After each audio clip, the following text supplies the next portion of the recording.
Hey guys, welcome back on this PT Pointer History series with me, Shreyansh Nigam. I'm the faculty for history on Ashish Malik IAS Academy YouTube channel.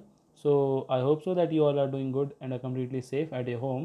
So guys, मैं बता दूं आपको कि that this is the part 4 of theme 6 of class 11th NCERT history book which is the 3 order. ठीक है, इससे पहले हम लोग तीन पार्ट कवर कर चुके हैं, आप वो भी देखें so that you will have a get good understanding about the theme. Okay आज की इस वीडियो को स्टार्ट करने से पहले I would like to tell about this 3 batches that have recently started on 20th of July. 20 जुलाई को ये बैचेस स्टार्ट हुए हैं and if you are preparing for civil services 2020 और 2021, अगर आप इन 2020-21 की तैयारी कर रहे हैं and you are willing to join Unacademy plus platform, then you will be getting this 3 batches. Like this is the bilingual batch, this is Hindi batch and this is English batch. Okay guys, so ये batches हैं जो कि आप join कर सकते हैं by joining Unacademy plus platform. और एक बहुत ही महत्वपूर्ण बात फॉर यू और जिसमें कि at the time of taking Unacademy plus subscription, if you are using this code Ashish Malik 10, then you will get an instant and guaranteed 10% discount. Like here, if you will use this code Ashish Malik 10 as a referral code, you will get an instant 10% discount as you can see in the figure. Okay, likewise here also the 64,000 becomes 57,600 by applying this Ashish Malik 10 code. So don't forget to use this code while taking your Academy Plus subscription. Now, and one most important thing is regarding your current affairs section. Many of you must have get trapped while selecting the source for your current affair. So I would like to tell about this Disha 365 books by Ashish Malik sir. ये book guys बहुत ही ज़्यादा fruitful और important है आपके current affair section के लिए और आप इनको परचेज़ कर सकते हैं फ्लिपकार्ट या अमेज़ॉन के through and link is also in the description box. आप वहाँ पे क्लिक करके भी इस बुक को परचेज़ कर सकते हैं. ठीक है, so talking about the series, following the series you will be getting the comprehensive understanding of events, also the complete coverage of timeline along with the proper usages of keywords and terminologies, and also in the future videos we will be doing and solving some topic wise question. Okay, and this is the source of the series right now, or in the future videos we will be covering of other classes in CRT history also, like 10th 9th 12th, all of these classes. ठीक है, and meanwhile अगर अभी तक कि आपने Telegram channel को join नहीं किया है तो आप टेलीग्राम चैनल को ज्वाइन कर लीजिए. The link is also in the description box to get the better atmosphere and to get the e PDF and notes. ठीक है, अब बिना टाइम वेस्ट किए आते हैं अपने आज की वीडियो के ऊपर. गाइज ये जो चेंजिंग ट्रेडिशन है इसका इंट्रो वीडियो मैंने एक डाला था जिसमें मैंने इंट्रोडक्शन पूरा दिया है. ठीक है, इसके बाद जो मेन थीम हमारी स्टार्ट होती है वो हमारी 3 ऑर्डर से स्टार्ट होती है जिसके already part 1 part 2 part 3 release हो चुके हैं and this is the part 4 which you are seeing. ठीक है, सो इस पार्ट 4 को आप पूरा सपोर्ट दें और आपका support is very much, your support is very much motivational for us. ठीक है, इसके बाद हम लोग changing cultural tradition and confrontation of cultures भी कवर करेंगे. ठीक है, ये है आपका स्टार्टिंग. ठीक है, और इन द प्रीवियस पार्ट में बता दूं हम लोगों ने क्या क्या अभी तक की कवर किया है. Guys we have cover the introduction of feudalism. Feudalism क्या होता है, कहाँ से उसकी शुरुआत हुई, कौन सी उसमें कौन कौन से एसेंशियल बातें होती हैं, वो सारी चीज़ें हम लोगों ने अच्छी तरीके से कवर करी है. ठीक है, और उसका रूल क्या है, ये सारी चीज़ें हम लोगों ने कवर करी है. आप उसको एक बार प्रीवियस वीडियो में जाकर के देख सकते हैं.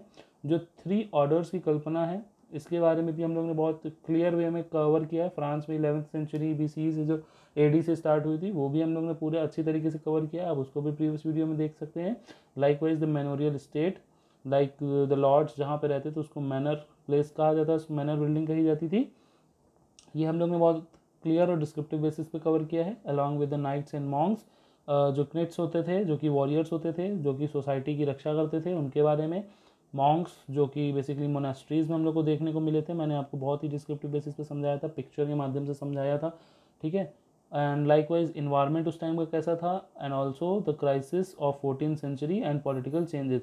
ये जो है क्राइसिस ऑफ 14th सेंचुरी ये आज हम लोग अच्छी तरीके से कवर करेंगे along with some other issues. देखिए आज की वीडियो यहाँ पे मैं स्टार्ट करता हूँ. One of the ways that rich merchants spent their money was by making donation of the church. देखिए हमें बेसिकली इन द 3 ऑर्डर जो हम लोग को पहला ऑर्डर देखने को मिलता है वो पहला ऑर्डर हमारा है क्या, तो इट इज़ एक्चुअली चर्च, ठीक है। जैसे मैंने यहाँ पे आपको क्लर्जी बताया, चर्च, ठीक है। तो यहाँ पे जो चर्च होता है ये बेसिकली यहाँ पे जो मर्चेंट्स होते थे ये अपना बहुत लार्ज अमाउंट ऑफ डोनेशन करते थे किसमें, चर्च में, और ये इनका एक बहुत बड़ा सोर्स था अपने पैसे को खर्च करने का या फिर अपने पैसे को दान में देने का, ठीक है।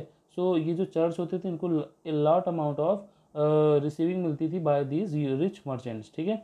मीन्स जो इनकी सोर्स ऑफ इनकम था या फिर जो इन लोग को दान दक्षिणा मिलती थी वो कहाँ से मिलती थी, रिच मर्चेंट से मिलती थी। From the 12th century large churches called cathedral, जो लार्ज चर्च, बड़े बड़े चर्च होते थे उनको हम लोग कैथेड्रल नाम से जानते थे,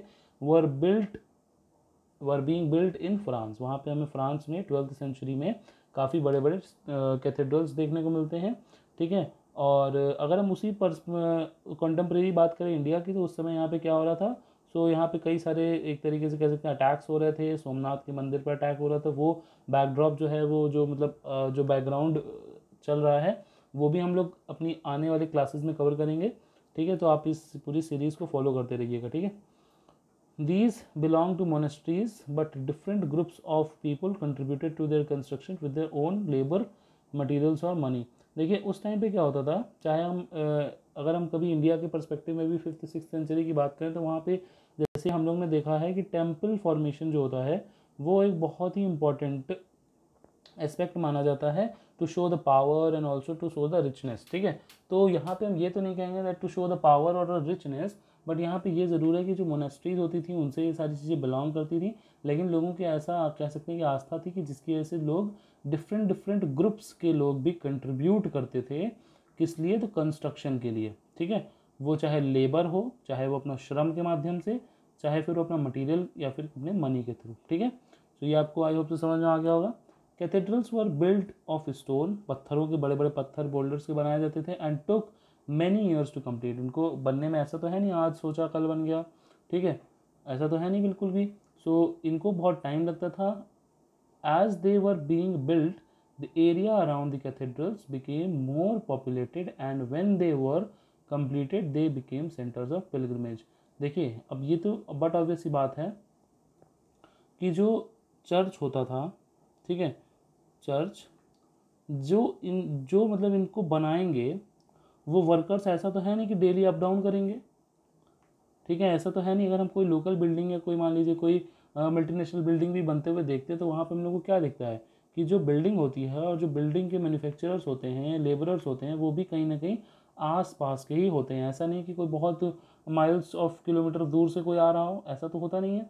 सो इसका मतलब क्या है कि जिस टाइम पे उन चर्च का कंस्ट्रक्शन हो रहा होता था, मीन्स जो चर्च होते थे वो इतना लार्ज अमाउंट ऑफ टाइम लेते थे कंस्ट्रक्ट होने में। सो उस टाइम पीरियड में बेसिकली जितनी भी लोग उसको कंस्ट्रक्ट करते थे वो उसी के ही आसपास जो है उनका रेसिडेंट वो बन जाता था, ठीक है।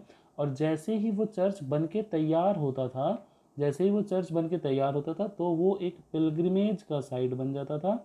और पिलग्रिमेज का साइट बनने के बाद छोटे छोटे टाउन, सिटीज़ उसके आसपास बसने शुरू हो जाते थे, मार्केट्स लगनी शुरू हो जाती थी, ठीक है। जो डेली प्रेयर्स हैं, ऑफरिंग्स हैं, वो होना स्टार्ट हो जाती थी। मतलब कहीं ना कहीं फिर ये जो चर्च है ये सेंटर बन जाता था एक तरीके से लोगों की गैदरिंग का, ठीक है। आई होप सो आपको आपके माइंड में पिक्चर क्लियर हो पा रही होगी। दस small towns developed around him, ठीक है। तो ये छोटे छोटे टाउन्स जो होते थे वो इनके अराउंड में डेवलप हो जाते थे, ठीक है। यहाँ तक कि सबको क्लियर है। इसके बाद the cathedrals, of course, were all situated in towns, and most monasteries had, by the 12th century, became centers of the communities, which possessed many of the functions of the civic life. The cathedral or abbey church was the building in which the people congregated of the major feast days. तो ये सारी basic वहाँ की चीज़ें होती थी। And ये आप यहाँ पे बिल्डिंग देख सकते हैं, एक एबी या फिर जो चर्च की होती थी, ठीक है। प्रीवियस वीडियो में मैंने एबी के बारे में बताया, आप उसको जाकर के वहाँ पे भी सर्च कर सकते हैं। लाइकवाइज आगे बढ़ते हैं। The cathedrals were design so that the priest voice could be heard clearly with in. अब जितने भी लोग उसके अंदर आते थे लार्ज अमाउंट में, अब उनको सबको, क्योंकि माइट भी उस टाइम पे माइक की तो सुविधा थी नहीं, ठीक है। तो उस टाइम पे जो चर्च बनाए जाते थे या फिर जो भी बिल्डिंग्स बनाई जाती थी वो ऐसी बनाई जाती थी ताकि अगर कोई लीडर, कोई प्रीस्ट या कोई भी अगर जो सेंट्रल पर्सनालिटी है वो जब बीच में खड़े होकर के बोले तो फिर ईच नूक एंड कॉर्नर तक आवाज़ पहुँचे, ठीक है। सो बेसिकली जो कैथेड्रल्स होते थे, जो बिग चर्चेज होते थे फ्रांस में, उनका बनावट इस तरीके से होती थी कि उनकी जो प्रीस्ट बोलते थे वो पूरे हर जगह पे उनकी आवाज़ फैलती थी। The hall were large number of people where the large number of people gathered, and so that the singing by monks could sound beautiful and the chiming bells calling people to prayer could be heard over a greater distance। देखिए यहाँ पे जैसे हम लोग ने, जब मैंने आपको इस्लामिक सेंट्रल इस्लामिक लैंड पढ़ाया था, वहाँ पे जब मॉस्क के बारे में पढ़ाया था ना, कि जो मॉस्क किस तरीके से कंस्ट्रक्ट होता है वो सारी चीज़ें, तो वहाँ पे मैंने आपको बताया था कि एक मीनार टाइप की बनाई जाती थी, पिलर्स टाइप की बनाए जाते थे, जिसके ऊपर लोग चढ़ करके आवाज़ लगाते थे, और जितने भी जो डिवोटीज़ होते थे वो उस टाइम पे प्रेयर ऑफरिंग के टाइम पे वहाँ पे पहुँच जाते थे। ठीक है, तो यहाँ पे एक्चुअली क्या होता था, यहाँ पे चिमिंग बेल्स का इस्तेमाल किया जाता था, मतलब जो छोटी छोटी घंटियाँ होती हैं ना, उनका इस्तेमाल किया जाता था for so that the people could heard for a great over a great distance, ताकि दूर तक के लोगों को सुनाई दे सके। Stained glass was use for windows, windows जो लगी होती थी वहाँ पे स्टेन्ड ग्लास का मदद ली जाती थी। अब इसके पीछे भी बहुत बड़ा एक रीज़न है, क्यों? So that during the day time, जब दिन का समय हो, तो sunlight would make them radiant for people inside the cathedral. अब जो लोग उनके अंदर हैं उनको एक अच्छा सा एक मतलब एक पूरी तरीके से ल्यूमिनस माहौल देखने को मिले, तो वहाँ पे रेडियंट कर देती थी सनलाइट जब स्ट्राइक करती थी उन स्टेन्ड ग्लासेस पे। ठीक है, और सनसेट के टाइम पे या फिर आफ्टर सनसेट जो लाइट होती थी कैंडल्स की would make them visible to people outside. ठीक है, सो आई होप सो यहाँ पे आपको रोल ऑफ स्टेन ग्लास भी समझ में आ गया होगा। अब यहाँ पे आप देख सकते हैं एक बार चर्च का कंस्ट्रक्शन। ठीक है, ये चर्च का पूरा कंस्ट्रक्शन बाया इमेज मैंने समझाने की कोशिश करी है, आप इसको एक बार देख लीजिए। ठीक है, ये कहीं ना कहीं आपके कुछ ना कुछ काम आ जाएगा। ठीक, इसके आगे the stained glass window narrated the stories in the Bible through pictures. अब जो स्टेन्ड ग्लासेस इनमें लगे होते थे लाइक वाइज इन जगहों पे, ठीक है, इन सब जगहों पे जो स्टेन ग्लासेस, ये छोटी छोटी जो ओपनिंग्स दिख रहे हैं, तो इन सब जगहों पे जो स्टेन ग्लासेस लगे होते थे, इन सब में क्या होता था, पेंटिंग्स जैसे कुछ बने होते थे, वॉल्स पे पेंटिंग जैसा बना होता था, जो कि स्टोरी को डिपिक्ट करती थी। ठीक है, जैसे एक गाइज एक पहले आता था बाइस्कोप। ठीक है, बाइस्कोप में क्या होता था कि एक आई क्रॉस पीस होता है, उसके आप अंदर अगर आप आंख डाल के देखते हैं तो उसके अंदर आपको रील एक चलते हुए दिखती है ना, तो जिसमें क्या होता है बेसिकली पिक्चर्स लगी हुई होती हैं छोटी छोटी सी, और वो पिक्चर्स एक के बाद एक जो स्लाइड शो एक तरीके से कह सकते चलता है, उससे क्या होता था पूरी कहानी समझ में आ जाती थी। जस्ट लाइक दैट यहाँ पे भी जो पिक्चर्स होती थी, उन पिक्चर्स के माध्यम से जो इलिटरेट पर्सन, जो पढ़ लिख सकते हैं, उनको तो पढ़े लिखे तरीके से समझा दिया जाता था। अदर देन दिस, बाकियों को by the help of these pictures depict किया जाता था कि what the pictures are trying to say and what was the condition। अब the most important part of the chapter comes here, जो crisis आई थी 14th century में Europe में। Europe, जैसे कि प्रीवियस वीडियो में एक हमने बताया था कि बहुत बड़ा एक ट्रेडिंग अपने आप को मोनोपोली सेटअप करने की कोशिश कर रहा था, उसके इरादे अच्छे नहीं थे, मतलब काफ़ी सारी चीज़ें प्रीवियस वीडियो में कवर करी है। आप देखिएगा कौन सा वीडियो, तो चेंजिंग ट्रेडिशन का इंट्रो वीडियो देखिएगा, उसमें मैंने बहुत सारी इंपॉर्टेंट बातें बताई हैं। So crisis of the 14th century जो है, वो 14th सेंचुरी में कौन सी क्राइसिस आई थी, किस तरीके की आई थी, उसके बारे में चलिए कुछ बात करते हैं। देखिए, by the early 14th century Europe's economic expansion slow down. Europe का जो इकोनॉमिक एक्सपेंशन था, अपना इकोनॉमी को इंक्रीज़ करना, एक्सपैंड करने का जो ट्रेडिंग पर्सपेक्टिव था, वो पूरी तरीके से थोड़ा सा स्लो डाउन हो चुका था। This was due to the 3 factors. अब इसके 3 फैक्टर्स यहाँ हम लोग को देखने मिलते हैं, which becomes very much important. In northern Europe, by the end of the 13th century, the warm summers of the previous 300 years had given way to bitterly cold summers. Seasons, पहला reason तो यही था, ठीक है, कि summers जो थी वो ख़त्म हो गई थी, बिटरली कोल्ड जो थी वो स्टार्ट हो गई थी। Season for growing crops were reduced by a month and it became difficult to grow crops on a higher land। जो हायर लैंड्स होती थी और जो स्टेट होते, वहाँ पे बेसिकली क्या होता था कि सीड को ग्रो करना या फिर एग्रीकल्चर करना बहुत ही डिफ़िकल्ट होता था। ठीक है, इसलिए जो ग्रोइंग सीजन होते थे वो कम हो गए थे। Storms and oceanic flooding destroyed many farm streets. जो फार्म्स होते थे उनको बर्बाद करने में स्टॉर्म्स और ओशियन का भी बिल्कुल पूरा हाथ था। And resulted in less income in taxes from government. ठीक है, सो ये सारे कुछ फैक्टर्स थे। अब देखिए यहाँ पे थोड़ा सा मैं आपको बैकग्राउंड समझाने की कोशिश करता हूँ। यहाँ पे पहले आप नोटिस कर लीजिए कि देखिए यहाँ पे 14th सेंचुरी की क्राइसिस की बात हो रही है। ठीक है, 14th सेंचुरी की क्राइसिस की बात हो रही है। तो देखिए यहाँ पे कुछ समझिएगा। प्रीवियस पार्ट में मैंने आपको बताया है कि जो इन्वायरमेंट था उस टाइम पे 5th to 10th सेंचुरी। ठीक है, better to have this blackboard. यहाँ पे 5th to 10th सेंचुरी हमें यहाँ पे क्या देखने को मिलता है। सो उस टाइम पे क्या होता था कि इंटेंस कोल्ड क्लाइमेट यूरोप में हमको देखने को मिलता है। ठीक है, इंटेंस कोल्ड क्लाइमेट देखने को मिलता है। इसके जिसकी वजह से क्या होता है कि जो कह सकते हैं कि विंटर्स होती हैं वो काफ़ी ज़्यादा प्रोलॉन्ग्ड हो जाती हैं, बहुत ही ज़्यादा सीवियर हो जाती हैं। और जो एग्रीकल्चर होती है ना, जो पीजेंट्स होते हैं, एग्रीकल्चर होती है, उस पर बहुत बड़ा एक बैकलॉग लग जाता है। बहुत बड़ा एक तरीके से कह सकते हैं कि it was a very much big attack on this agricultural field. क्यों? क्योंकि मोस्ट ऑफ द टाइम तो कोल्ड क्लाइमेट रहता था। सोइंग सीजन, हार्वेस्टिंग सीजन, ये सारी चीज़ें सीजन्स तो कोल्ड में ही निकल गए। ठीक है, अब इसके बाद जब 5 to 10th सेंचुरी BC तक, सॉरी AD तक की क्या हुआ, जब इंटेंस कोल्ड क्लाइमेट चला, इसके बाद आता है 11th सेंचुरी, जहाँ 11th सेंचुरी में हमें देखने को मिलता है कि that there began some sort of Europe warm phase. मतलब कि यूरोप जो होता है Europe entered in a warm phase. ठीक है, वार्म फेज में यूरोप जो है वो इंटर करता है। ठीक, अब वार्म फेज में इंटर करता है मतलब कहीं ना कहीं जो सुटेबिलिटी है कंडीशंस फॉर द एग्रीकल्चर वो इम्प्रूव हो जाती हैं। जो बिटर कंडीशंस थी कोल्ड क्लाइमेट की वो ख़त्म हो जाती हैं। बेसिकली कोल्ड क्लाइमेट की कंडीशंस क्या होती थी, वो it becomes peasants and farmers difficult to go to the fields and do the agricultural activity. Also जब वो जाते भी थे तो जो लैंड होती थी उसके ऊपर काफ़ी ज़्यादा बर्फ़ जमी रहती थी, तो उनको जो प्लगिंग करने में दिक्कत होती थी काफ़ी ज़्यादा। ठीक है, तो प्लगिंग की वजह से जब प्लगिंग ही नहीं कर पाएंगे तो फिर जो सीड है वो सारा ग्रोइंग, ये सारे काम कैसे कर पाएंगे।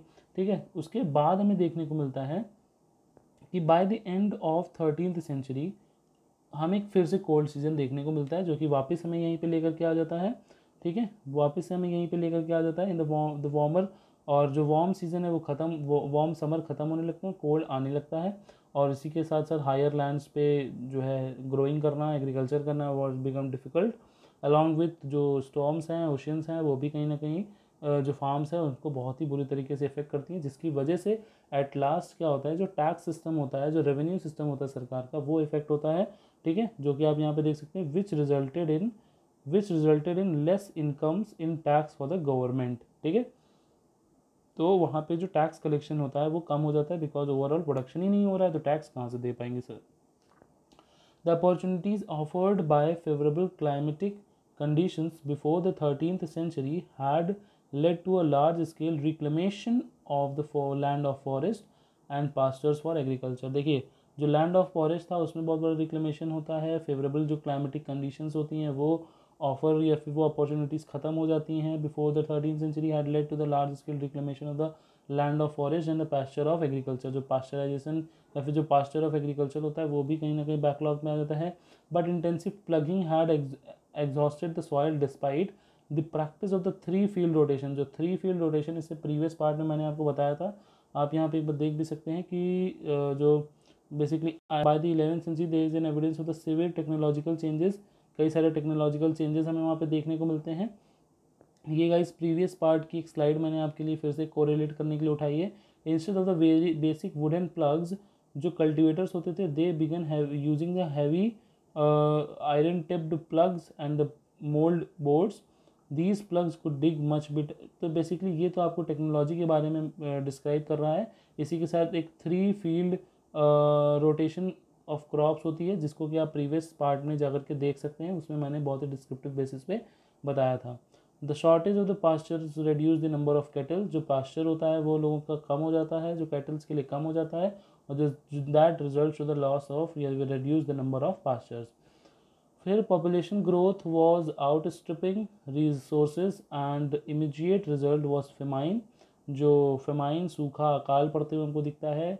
And then severe famine hit Europe between 1315 and 1317 AD, followed in the 1320 by the massive cattle death. और 1320 में हमें मैसिव कैटल डेथ देखने को मिलती है due to the loss of pasture. Okay, तो यहाँ तक की ये सारी पॉइंट्स आई होप आपको समझ में आ चुके होंगे कि किस तरीके से क्राइसिस जो है वहाँ पे इफ़ेक्ट हो रहे थे। ठीक है, ये new agricultural technology previous video में, और जो आपको 3 fold field rotation for crops है वो आप प्रीवियस वीडियो में देख सकते हैं। In addition, trade was hit by a severe shortage of metal money because of shortfall in output of silver mines in the Austria and Serbia. अब जो Austria and Serbia countries हैं उनमें क्या था कि there was a severe shortfall in the output of the silver mines. जो silver mines हुआ करती थी उनमें बहुत ही ज़्यादा शॉर्टफॉल हो गया था, कमी हो गई थी सिल्वर या फिर जो प्रीशियस मेटल्स होते थे, जिसकी वजह से जो ट्रेडिंग पर्सपेक्टिव था उनका वो भी जो है क्या हो गया था, शट डाउन होने वाला था या फिर स्लो डाउन हो चुका था। ठीक है, जिसकी वजह से ये भी जो जरिया था वो भी ख़त्म हो गया। This forced government to reduce silver content of the currency, और फिर वो उसको मिक्स करने लगे कॉपर के साथ। ठीक है, तो जो सिल्वर कंटेंट है उसको वो रिप्लेस कर लेने लगे किसके साथ, कॉपर के साथ। ठीक, अभी भी लेकिन एक बहुत, इतना आप देख रहे हैं कि कितना क्लाइमेटिक कंडीशन की वजह से टैक्स सिस्टम रिड्यूस हो गया, ट्रेड सिस्टम रिड्यूस हो गया, ये सारी चीज़ें हैं, but there is still the worse is yet to come. अभी भी कुछ ऐसा है जो कि अभी आना बाकी है, और अब चूँकि बाकी है तो फिर लेट्स सी, कुछ सस्पेंस मेंटेन करके रखते हैं नेक्स्ट पार्ट के लिए। सो अगर आपको ये वीडियो पसंद आई हो तो आप प्लीज़ लाइक करें and share it with your friends and your educational groups. Also do subscribe for the future updates, and if you have any question then you can ask, and also you can give your precious feedback because it is very much motivational for us. Okay, so thank you so much for listening the video, and अब जो next part आने वाला है उसमें मैं आपको इस worst के बारे में बहुत अच्छी तरीके से डिस्क्राइब करूँगा, तो आप इसके लिए वेट करें कल का। ठीक है, okay, thank you so much, जय हिंद।